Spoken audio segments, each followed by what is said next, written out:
My name is Ahmed Muhammad. I am a lawyer and development activist, and I work with Mufarka Youth Development Initiative, which is a youth-focused and youth-led organization working in the areas of peace building, education, and youth empowerment.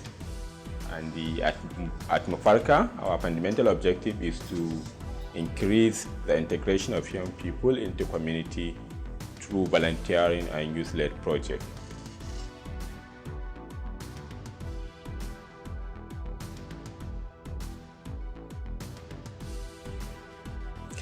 Of course, peace building at Mufarka is one of our focus areas, and we do engage with a lot of young people to train them and mobilize them to become peace promoters. I can remember in 2017 in Kano, we worked with the Embassy of the United States of America, which is a partnership program between Mufarka and the Embassy of the United States of America, where we mobilize 240 young people in Kano and give them a very powerful training on how they became peace promoters in their respective community. Through this training, we were able to mobilize the youth. Most of them are youth leaders from various youth organizations and community-based organizations, and even out of school youth and the Almajiri youth. We give them training so that they can work with stakeholders, various stakeholders in their communities, including traditional rulers, religious leaders, security officials, to be able to promote peace, to bring enhanced peace in their community through dialogue, through sensitization, through fieldwork, and any other engagement. And this activity we did with the Embassy of the United States of America give us a very good opportunity to contribute in peace building as youth organization, because with this platform, which we call a Peace Promoters Platform, which is still in existence and is still contributing in their respective communities. So we have peace promoters in 6 LGS of Kano Metropolitan, Gwale, Dala, Nasarawa, Fage, Kano Municipal, and Tarauni. This is where we have the peace promoters, and this work have been published and shared with other young people across the country to learn and maybe replicate it in their communities.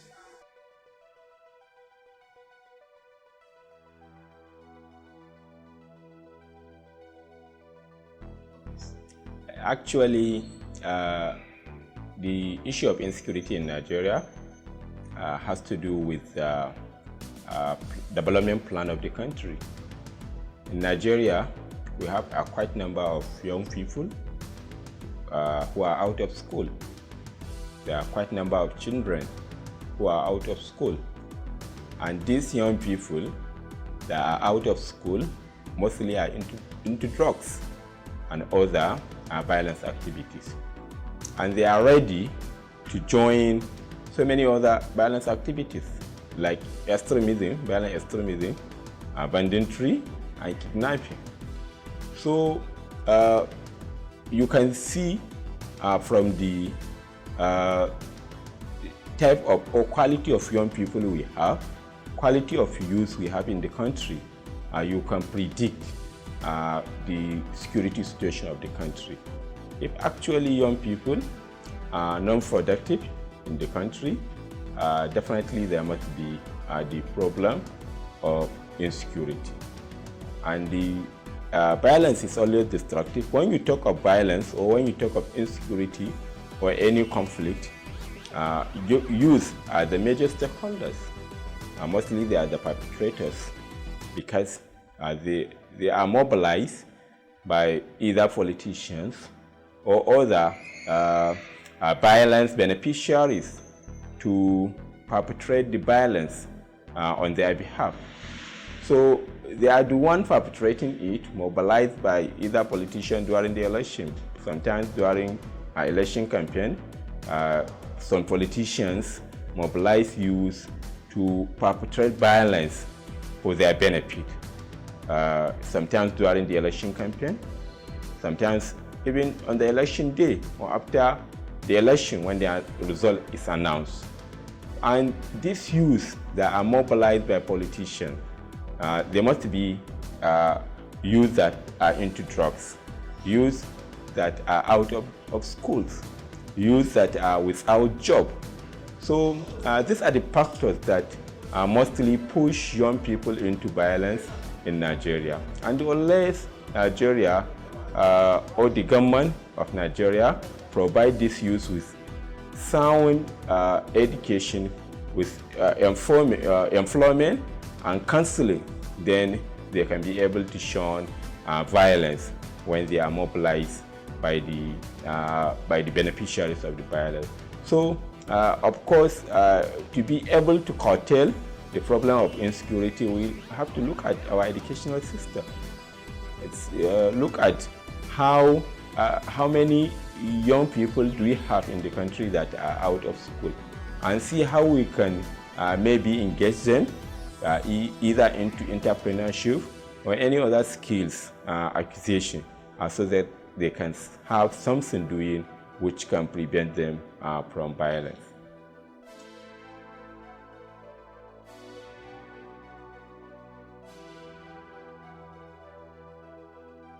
Yes, the three, that is education, employment, and peace building, they are interrelated. They are really interrelated because without education, will be very much difficult for one to have employment. And somebody without job, somebody without employment is likely to be into violence and the conflict, which bring about insecurity. So the three factors, that is education, peace building, and employment, they are interrelated. But fundamentally, it's the education. People need to be educated, need to have basic knowledge of how they are going to run their life, how they are going to earn living, and how they are going to contribute for the development of their society. People without education, of course, there must be a problem. It's likely of them being into so many evils in their communities. So the three, that is education, employment, and the peace building, they are interrelated, and they are very, very much important in our community.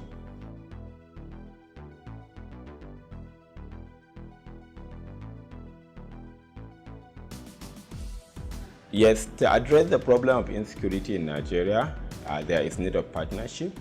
There is need of bringing many heads together to approach the problems. To say government only will address the problem of insecurity, this is very wrong, because people contributions are of course needed to be able to provide sustainable solution to the problem of insecurity in Nigeria. So members of the society, members of the public are very important stakeholders when it comes to peace building. Their contribution is needed, their support is needed, and their input is needed. And unless government open up, government give them opportunity, government value their input and realize how important it is for them to be part of the peace building process, then we can have sustainable solution.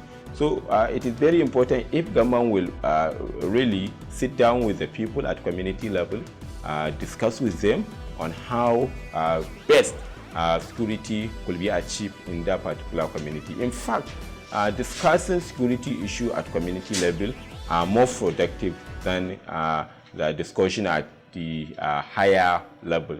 So it is important. Sometimes it is even important for the people to generate the discussion among themselves and approach the government with the solution. If, for instance, like the peace promoters we have in the CSLGS of Kano Municipal, they do sit down, analyze the security situation of the community, see what are the possible issues that can bring insecurity in the community. We call them early warning signs. they observe and evaluate and see whether there is any early warning sign in the community and how possible they can respond to this sign, which is very, very important. And only members of the community can do that.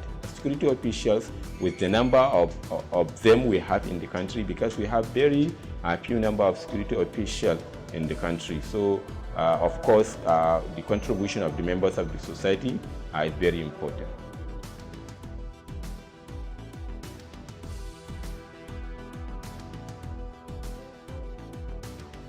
Okay, of course, leadership is very fundamental when it comes to national development, and for us to have development and progress in the country, we need good leaders.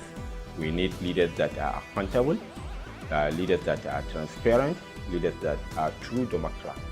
So I am looking for a more transparent, more accountable, and more democratic leader. A leader that a kobo he spent will inform the public why he spent this kobo and how he spent it. This is accountability. And transparency, a leader that often off the business of the government and allow members of the society to come in and ask questions and make their input, not just deciding on his own and making policy on behalf of the public without consulting them. And a leader that is very democratic, a leader that carry people along, that a leader that prioritizes on the wishes and aspirations of the citizens. If really citizens, if the aspiration of the citizens is education or healthcare, let that leader go for education and healthcare. And I go for a leader that will invest more on health care and education, because these are very, very much important.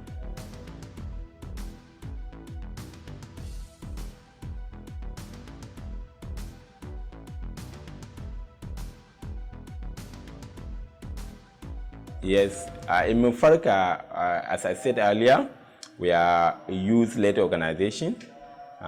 It's a youth-focused organization, and most of our activities are around youth engagement. We engage youth to see how their participation in community development, in governance, and the national development are increased through youth-led project and the volunteering. We conducted really a quite number of projects at Mufarka, some on peace building, some on education, and some on youth empowerment. Currently, we are working with many partners in Mufarka. We are working with government as partners. For instance, in Kano, we are working with Ministry of Education, Ministry of Women and Social Development, and Ministry of Youth Development. And we are working with non-governmental organizations, both at local and the national level, which they support some of our activities. And we have volunteers at community level. We are working with them to support our activities. Some of the activities we did at Mufarka mostly at community level, and we emphasize more on youth empowerment. One of the projects we did, which is a giant stride, of course, of Mufarka, that is proud of it, is the training of peace promoters. This we did with the support of the Embassy of the United States of America in 2017. And the period is that the embassy supported us to organize a small meeting between Almajiri youth and the youth that are in schools. Youth from university, from Bayero University, Kano, Kano University of Science and Technology, and the youth of Metamasila University. So bring them together, put them on the same table, dialogue, and discuss issues around their community development. This to maybe promote self-esteem for the Almajiri youth, to feel that they are part of the society, and to reduce stigma for them. And this resulted to another big project, that is the peace promoters training, which we mobilized 240 young people. We trained them, and they are currently doing their engagement at community level on peace building. Apart from that, we work with some local organizations in Kano, like WOFAN. We are working with WOFAN in the areas of education. We are working in one community in Gorzo local government, which is called Madadi community. It's a Fulani community where WOFAN built school, and Mufarka officials are mobilizing members of the community to enroll their children into the schools. We are doing this in so many other communities after being successful with Madadi community in Gorzo local government. And in the areas of youth empowerment, we do organize capacity building training for young people at community level. Recently, we organized dialogue for adolescent girls in Kano Municipal on youth and women participation in politics and governance. And the fundamental objective of the dialogue is to promote the aspiration of young girls to participate in politics, to take part in governance, and to feel that they have something to offer in decision making and policy making of their state.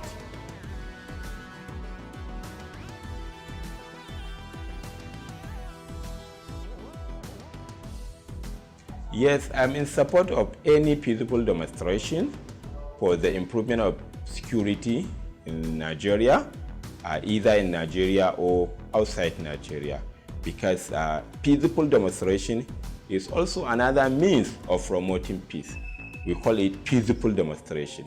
It is a means of drawing the attention of policymakers, drawing the attention of leaders to do the needful.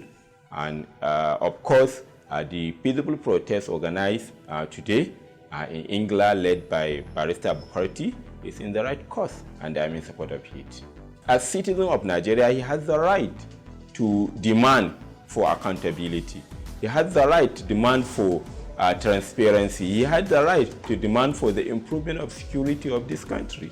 And he has the right to demand that if the leader is not doing well, let him go. I am in support of the protest. It is a peaceful protest. I am in support of it.